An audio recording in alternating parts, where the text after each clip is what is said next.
Hello, good afternoon. You're very welcome to the Kerry Garden Show. It's John Drummy standing in for Alan Finn for the first one of the new series. Delighted to be back in Boyles in Killorglin and delighted to have Miguel back with us. How are you? I'm all right, thank you. Did you have a good winter? It was a long winter. To me, being Spanish, winters are not very nice here. It's just a lack of light. I have to take vitamin D supplements, but see, it's more light now. I'm more happy. I'm happier now. Excellent. Well, we're at the start of March. We're looking forward. Fingers crossed we have a positive summer, bright sunshine and everything that goes with it. And with that, it's a colourful time of the year.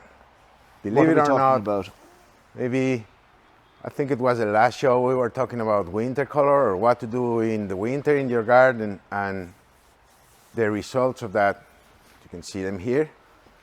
See, we have plenty of color that for the people that is not watching it on the telly, it's an amazing different colors and different flowers, different shape, colorful shrubs that you can have now in the middle of the winter, actually. So we can start with the bulbs. Yeah, talk to me about the bulbs, because I know we talked about them the last time I was actually filling in for Alan. Exactly. We were talking about that. So you should have sown these fellas in September, October, to have these now. Remember, you have daffodils that start flowering in Christmas time. So for New Year's, you could have a bunch of new, fresh daffodils in your table in a vase. And they can keep going different varieties. Late varieties, they can go to well into May. So if you combine them and buy mixed, you can create a color for a good few months. And they combine very well with many things. So these ones that we have in pots here, they have been grown from September, probably October. These little daffodils? These ones are tete-a-tetes. Yeah. And they are one of the earliest varieties that you can find. So you have to combine with different shapes, different colors to create that blast of color that you need in the winter to give it a little bit of happiness, you know. And we tend to go inside, obviously, because it's too cold.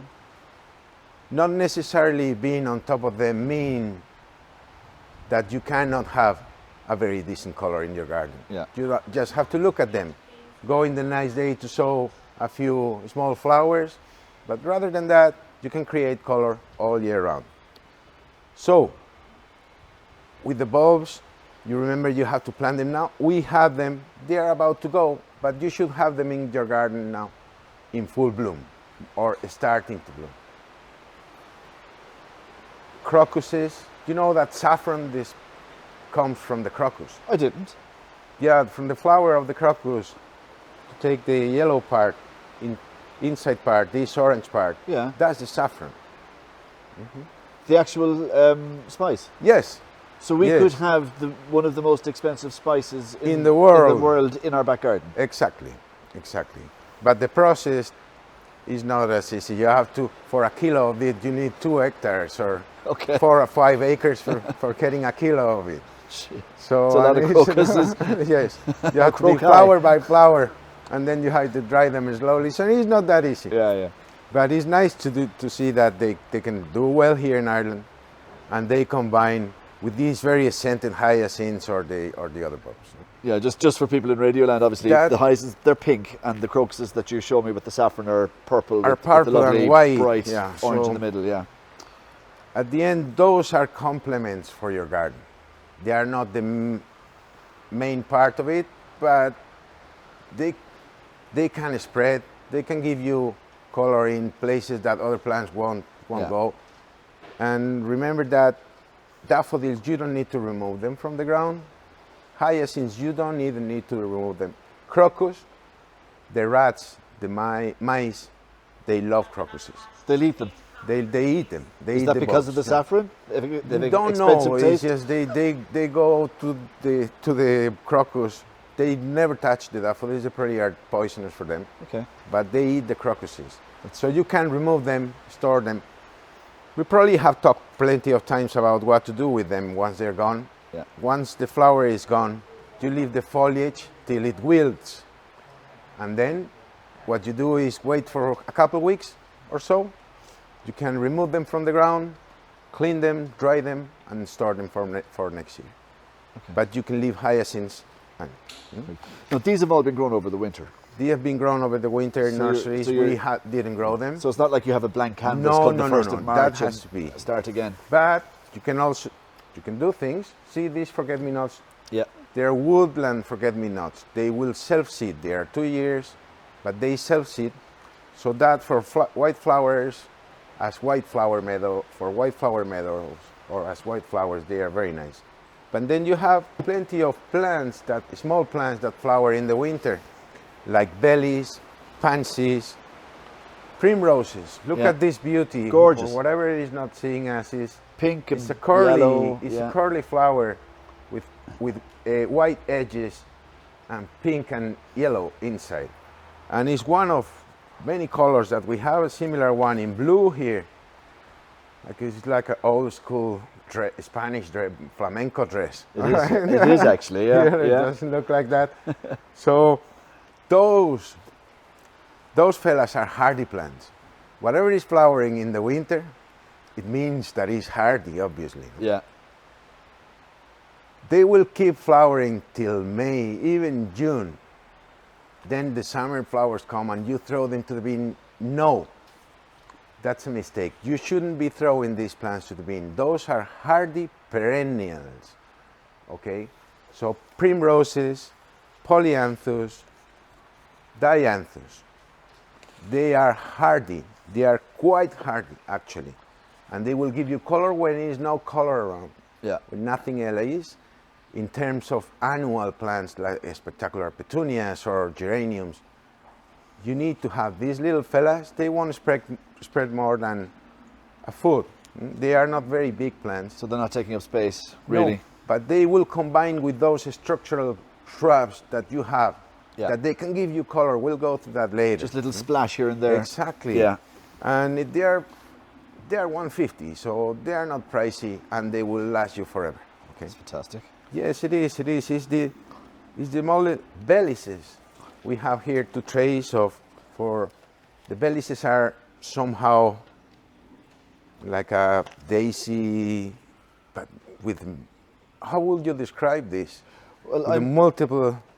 I'm looking at, obviously you've got the leaves are green, you've got a lovely red around the edge with a kind of a daisy look to the middle of it, the little the yellow, the little yellow thing, kind of bumpy.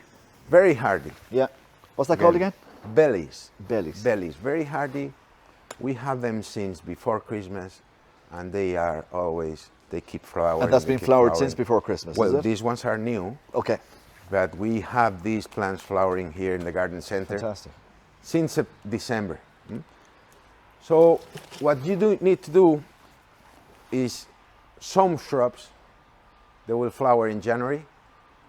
Some shrubs, early flowering shrubs that you can have in your garden, like some viburnums. We have here evergreen plants like a viburnum. Yeah.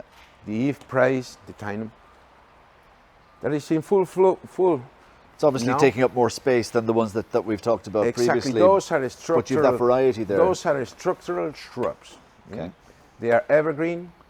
Whatever is evergreen, I call it structural, because it's going to be there in the garden, give you it won't be only brown. You'll always have green, but you can always have. So if that's planted, so we'd say from the top of the pot upwards, it's only about half a foot, I would say, is it? Now it's a small shrub. Yeah, but so it it's will not taking be up a huge amount of reaching space. 1.5 meter tall. Is that as high as it goes? Yeah, by 1.5, a decent shrub. But that will be evergreen. Yeah. And you want evergreen plants in your garden. But evergreen doesn't mean lack of color. Yes. So you have, here in your left, you have a hebe. Look at the This one color here? of that. These Pink, purple. It's a lovely color. Yeah. So you have hebes in plenty of colors. Variegated. In pink, in very dark colors as well, like chocolate colors. They will grow a meter by a meter, meter and a half by meter and a half. They are evergreen. Again, you're looking for evergreen plants. Then you can play. And then these smaller ones, can we just dot them in and around them, yeah? Or in borders, or in window boxes. You can also use them in hanging baskets. So it's not a bad time. You can always have something in a hanging basket if you fancy. You find a trailing ivy, just take it down and for an orange little warning. Flowers, and you can, and you can always have color. But regarding of the bedding, is the idea of having different colors in shrubs that give you. So we have a pseudowintera, which is red. It's red orange with lime green new leaves or lower leaves. Yeah. Next to Ionimus in white. So see the combination of white and red. You can combine these. There's a lovely greeny white combination on that one, the second one that you showed us there that we're talking about. And it looks lovely with that the color, pinky red. The color combination is essential. You need a contrast. Something that highlights the color of the other plants. So these highlight each other because the white is a high contrast with the red, and they highlight each other somehow. See, if we're looking ahead, using I've just if I this this Pittosporum, which is dark purple and green, the combination is not the right one. See, they don't want shine. Well, if you take this one out and bring the Ionimus again, look, it's like going through your wardrobe, isn't it? Really, that changes totally, completely. See, the white and the purple are very nice, while it's the like red I'm wearing these and the cream purple trousers today. I would never have worn a cream top, but it just wouldn't have matched. So it's like going into your wardrobe and finding something that mixes and matches and looks really well, like this Radio Kerry jacket. Talk to me we heard the rain over our heads. Yes. It was snowing in Dublin this week. We had one of the worst summers on record last year. People are planting, they're thinking of, what do we do? You know, we had such an awful year last year. How do you plan that? We cannot plan, actually. You just go with the flow? So you have to be very careful with what you do. You cannot go mad because trend changes. So people can like Hebes this year and don't buy them the next year.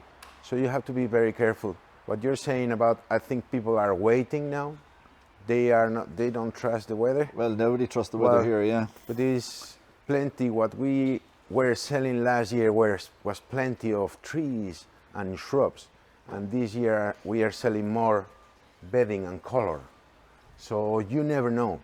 You never know. And the key word is hardy. You mentioned hardy a few times. At least that's a bit of a safety net, isn't it? Yeah. You know that the thing I'm telling you that they are hardy because people throw these plants to the bin. When the summer color comes, they just throw them to the bin. And if you put them somewhere in a corner, in wherever, in a hidden place, you know, that you don't remember, you will be rewarded next year. So don't throw them to the bin. Put them between shrubs. Put them somewhere outside the house, next to the road, and your neighbors.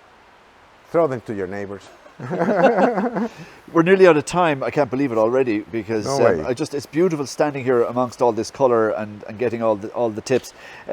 Just pruning very very briefly. Is there any tip in relation to that? Yeah. Yes. These winter plants, the Forsythia and the Sophora we have here, you can see them. They are in full bloom. All right. You shouldn't prune them till they finish flowering. Okay.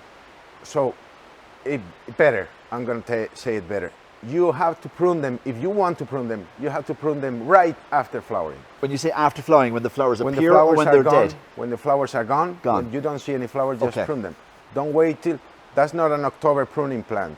Okay. No, all right. So it's right after flowering. Prune it. You don't need to prune it, but the right time of pruning is right after flowering. Okay. While the other ones are colorful, this one there's no pruning. Red robins here, that's a very, very nice plant. You can prune it nearly all year round. Okay. But generally what's in the front of the display here, the smaller ones, they look after themselves. Yeah. Wait till the flowers are gone and the other ones. In the shrubs, yeah. In the shrubs. That's a rule, like a golden rule, is very early flowering plants prune right after flowering. Look, Don't every wait till that every day's a school day. Lovely to talk to you. Thank you. Good to see you again, Miguel. I'm only standing in. I'm only a plant for today, but we will be back again next week, back here in Boyles. So from Miguel and from me, John Drummy, have yourselves a very good week.